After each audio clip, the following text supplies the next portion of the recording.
Hello, my name is Robbie Fitzwater. I own and operate Marketing Rhythm. We help e-commerce businesses with retention marketing through email and SMS. Um, One question we get all the time is my list in the right shape? Is my list hurting me? And my list is pretty large. Why isn't it generating the results I wanted to have? There's a lot of variables that go into this, but understanding your email list is a business asset. You need to treat it like a business asset. This is a place where e-commerce businesses fall prey to very often is, hey, we have this great asset. It generates revenue every time we send somebody an email. We need to send more emails. We need to send a lot more. And basically what ends up happening is they burn out their list. They send the same thing over and over, and basically they're kind of destroying a business asset.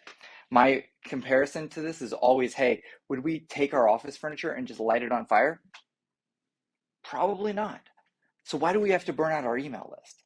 And this is the exact same thing where, again, we want to take care of this, nurture it, and again, treat it with respect and care, and it's going to generate results for us. It's going to generate revenue consistently, but we've got to take care of it, and we've got to, again, maintain it.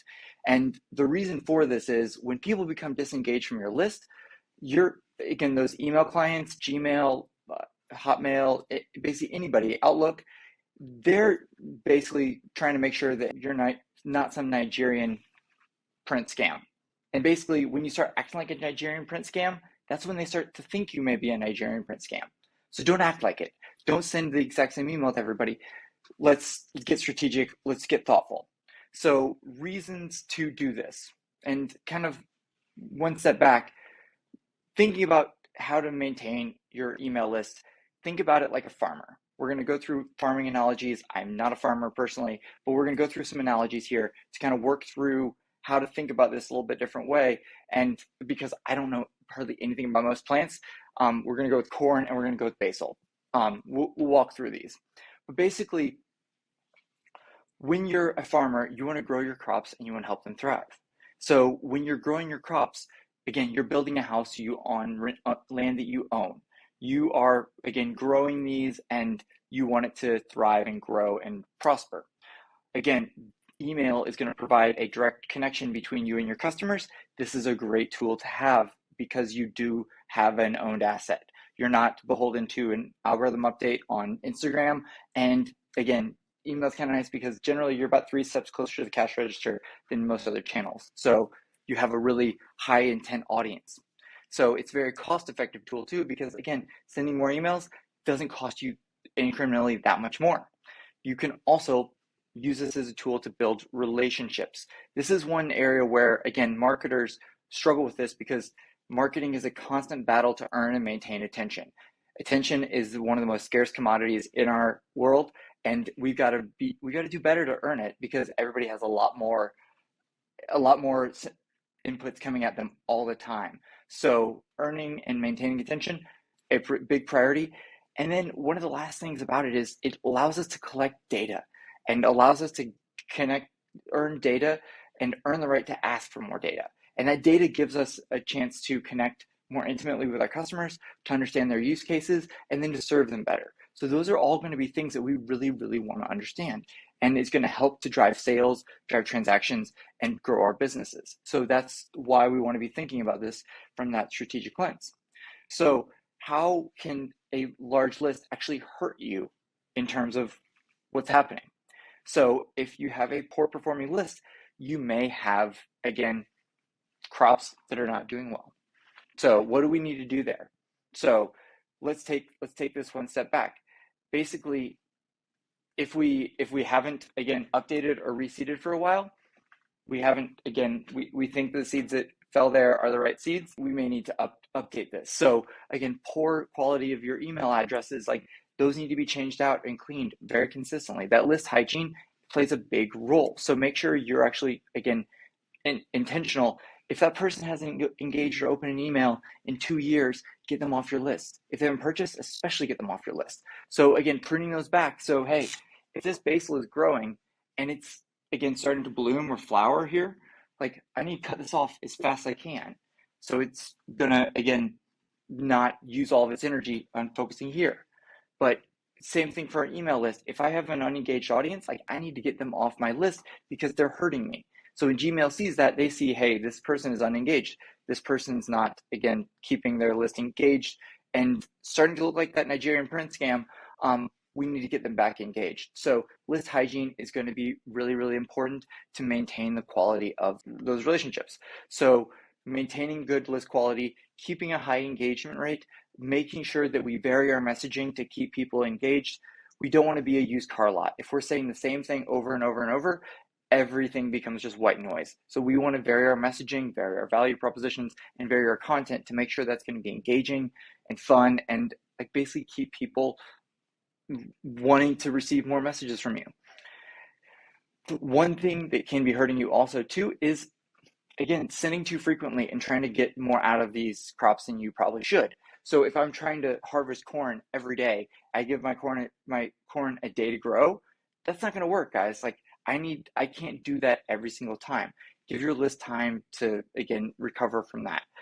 Thinking about, hey, if I send an email every single day, that has to be providing some really unique value at that point, and I'm needing to be almost a media company as opposed to a transactional business or an e-commerce business. So making sure that you, again, have enough sends to be relevant and they don't forget who you are, but not too many that it becomes too frequent and they just burn out. And then another reason that could be actually hurting you is just lack of permission. If you don't have permission to send people an email, they haven't actively opted in, you're going to get lots of unsubscribes, you're going to get lots of complaints, and that's going to hurt your email deliverability. And again, nobody wins. We don't want to hurt our deliverability. We want to keep these crops growing. We want to use to, again, thrive and prosper. So don't hurt that. So ways to improve our email list performance and our email deliverability. This is where we really love the idea of content. This is where content really fits well with email marketing. This is where we can add value beyond the transaction. So again, like I said, used car lot, we want to add value that's going to help serve them in unique different ways. We're going to leverage content to keep them engaged, keep them coming back. So this would be the equivalent to like fertilizer. We want to give fertilizer to our crops. We want to help them grow. We want to nurture them and we want to take care of them. So again, when we do that, that helps our crops grow. We also want to segment our lists. We can use this as a way to, again, think about what fertilizer each of these need. Corn and basil, they probably need different things. Their use cases may be completely different. This guy may need to get watered once a week. This guy may need to get watered like twice a week. I don't know. I'm really horrible with plants. They would be dead anyways. So this is where we want to think about, hey, how frequently do we send to this audience? Is their use case like I'm buying as a gift around the holidays? Or is their use case like, hey, I'm going to use this every single day? Those are going to be very different use cases. So understanding, hey, how do we serve those gift givers differently than we serve those everyday users? And that's where the nuance really comes in. And this is where we can, again, understand, hey, do we need to give this more sun? Do we need to give this more fertilizer? How do we approach this problem? And that's where we can, again, find some nuance around like, hey, who is this person? What do they need? How frequently do they want to receive emails? And then that's where we can, again, earn the right to ask for more data. And then when we collect data, this allows us to create that more human connection with our audience. Again, we don't want to, like, if we earn the right to be creepy, we can earn the right to be creepy because we've added enough value ahead of time. But that allows us to really create some real magic between when we connect our content with the context of the audience. That's where the real wins are. And that can be done through automations and through campaigns. Then thinking about how we can vary our format. So the format is really unique and different because, again, if they're receiving HTML email, HTML email, HTML email, if we can introduce a pattern interrupt, it's just a little bit of a different feel. Maybe it's an email from a person. Maybe it's a plain text email. Those really do play a large role. And again, varying that messaging, and even Gmail or email service providers like that plain text email because suddenly they can, again, read it and make sure that it's not a Nigerian print scam. So again, thumbs up there. Also, sending with consistency, thinking like a newspaper. Like this is where if a newspaper came every third day and then every other day, and then like you couldn't really judge when it's going to come, everybody would get rid of their subscriptions. Nobody would subscribe to it anymore. But this is where we want to think about, hey, how do we actively make that consistency a thing? And when we can create a drumbeat of consistent value-added sends, that primes our audience to expect those. So when we don't send, they're going to be expecting it. And if they miss us when we're gone, like that's a big deal. So that's what you're shooting for, and that should be a goal for any email marketer, is consistency, and people hopefully miss you when you're gone. Also, there's more things we can do farther down there. We can have a double opt-in. If our list is building really fast and those aren't necessarily always quality engagements, we can actually add a double opt-in or add more segmentation categories to our forms. So again, make that barrier to entry a little bit higher, so we have a higher intent audience that we know is going to ideally convert, or again, at least engage with our content. Offer incentives like, again, lead magnets, opt in, give them a reason to join your list, give them a reason to get into your ecosystem, and that's what's going to really offer, again, some reason why they're going to give you their accurate email list and for their communication. And then create list hygiene parameters. So do I want to clean my list once a quarter? Do I want to clean my list on a consistent basis? We like to automate this through like a sunset sequence or an unengaged sequence, where we may kick people off our list if they haven't engaged after a certain number of emails. We let them know that. We send them through an automation sequence that tells them exactly what they need to do, or if they don't do that, they're off our list. And that's where we can start to, again, get strategic and thoughtful about this. But as long as we exclude those unengaged members, we're not, again, getting those dings for unengaged lists and unengaged sending segments. So Gmail and other email service providers know that we're a reputable sender, which helps, again, improve performance, because if we're suddenly in the inbox as opposed to the spam folder, we're probably going to be selling a lot more. Make sure your calls to actions are clear and compelling. Like, hey, if you want them to click on a button, make that button very clear and actionable. Also, understand that those engagement metrics are all going to be different. So thinking about the hierarchy of how engaged you are with that email, if you open the email, that's a nice indicator. It's kind of warm and fuzzy. If you click on it, that's a little bit stronger indicator that you're engaged. If you reply to it, that's really strong. So this would be like the equivalent to like a social like, comment, and share. So if I like this on social, that's a soft indicator. If I comment on it on social, that's a stronger indicator. So the algorithm is going to pump it through farther to more people. And if I share it, it's going to be a lot stronger indicator that that's an engaging piece of content. So it's going to be shared with even more people. That's going to give you an insight into, hey, how do I want to have those calls to action? If I can scale replies, yeah, do it. If I need to kind of like juice the system a little bit, like ask for replies directly. That's a really strong way to start to get that feedback loop built. And also you have some awesome customer insights coming back and forth. So there's probably a really good reason to do that anyways. So again, think about how do we give compelling actions that somebody could take that, again, will show that, yes, this is a reputable sender. This is valuable. Optimize for mobile. That's just table stakes. Think about like basically 60% or more people are going to be opening your emails on mobile. So you should be making your emails for them, and then monitor your metrics. Like understand, hey, is my open rate tanking? Is my click rate tanking? Is my all of those numbers, like basically how our email performance is doing? We need to have a clear idea of where things are at. Like we don't necessarily want to make harsh decisions or rash decisions on open rate. Open rate's always a little bit of a lagging indicator, but it can be a canary in the coal mine. So that's again, if our open rate just drops off a cliff, that's possibly a red flag we need to look into. So again, don't get too hung up on those specific metrics, but again, open rate drops, we're probably going to see our sales and performance of our emails, the channel, drop off pretty soon after, because again, if we're not getting opens, we're not getting clicks, and we're not getting sales. If they don't know about it, it's not going to work, guys. So we want to make sure that these are going to be performing at a high level. Things that marketers can do to avoid the spam folder. So basically, this is things you want to do to not get put in spam jail. Basically, not, again, kill your plans. Things you can do to make sure you can do that. Have a reputable email service provider. Like this is pretty simple. Like for e-commerce clients, we like Klaviyo. There's a million other email service providers out there, reputable. Again, pick one that is going to be a strong partner in this. Also, again, you can decide on whether you have a shared domain or a dedicated sending domain, and those are getting a little bit easier and easier to build and create too.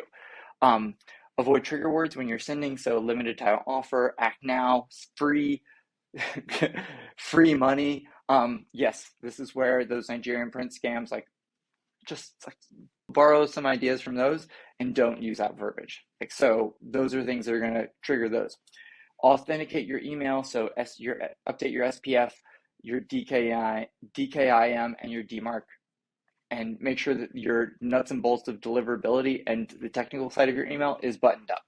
Then you make sure you clean your list. Run your list through Kickbox before you set up a new ESP. When you do have a new email service provider, start making sure that you have hygiene standards in place. So that's going to be really important. And then again, make sure you have a clear unsubscribe link. Make it easier for people to get off your list if they don't want to be on there. Test your emails. Make sure you're running these through Email on Acid or Litmus to make sure they're going to be, again, rendering properly across platforms. And then if you absolutely have to, and this is something where you, again, kind of have to earn your way out of the doghouse, rewarm your list. So this is where you would have to, like, again, cut off your crops completely and start growing from scratch. But rewarming your list is going to start off with like your only opens and clicks for 30 days, opens and clicks for 60 days, opens and clicks for 90 days, just like you did when you warm up to an email service provider to prove that you're not a Nigerian print scam. This is where you may even have to rewarm your list to make sure that you're going to get out of the doghouse. If you're, again, in the doghouse, you've got to change that reputation and kind of adjust and hopefully improve it. So sometimes we hear this and like, hey, I have a list, I bought a list, how should I use it? That gives us pause. Yeah, truly, I am always kind of terrified by this, but basically why you shouldn't use a purchase list. It's going to be low quality leads. They don't have any intent. They don't know who you are. And you are going to be some like random person who's emailing them out of the blue. This is the definition of spam. They haven't asked to be emailed by you. Don't email them. In many cases, it violates laws. Like, again, this is going to be, again, happening very consistently. This is going to be violating the again, CAN-SPAM Act that is going to be, again, so anybody in Canada not going to have a problem there. There's also privacy laws in the United States. We need to again receive consent from that individual, and we want to be making sure that we're, again, emailing them properly and receiving that consent explicitly. That's, again, sending to big lists that we don't know. That really can harm our sender reputation, and that can make us look like a bad actor in the space. And when we do that, suddenly, like, we are that Nigerian print scam. And then again, at the end of the day, it's kind of a waste of time and money. Like, we're putting a lot of effort into this. We don't need to be wasting our effort. Don't buy a list. Don't use it. It's not going to be valuable. And then one of the last things, like, if you do buy a list, like, use it for Facebook ads. Use it for as a custom audience on Facebook or Instagram. That's a great way to use it. So, like, maybe you can target them through ads to get them into your funnel and then go from there. That's a great way to use a list. It's not going to violate any laws, and it's going to, again, match probably 50% or more, or around that. And you can communicate with them through ads to hopefully get them onto your list. But don't just blast them out of the blue. You want to have some level of context around this. So go with that. Don't spam people. Don't harm people. And again, you want to nurture your crops. You want to nurture their crops so they can grow and they can thrive. So this is where you want to maintain a healthy list. Don't burn out your list. Take care of it, nurture it, and it'll grow.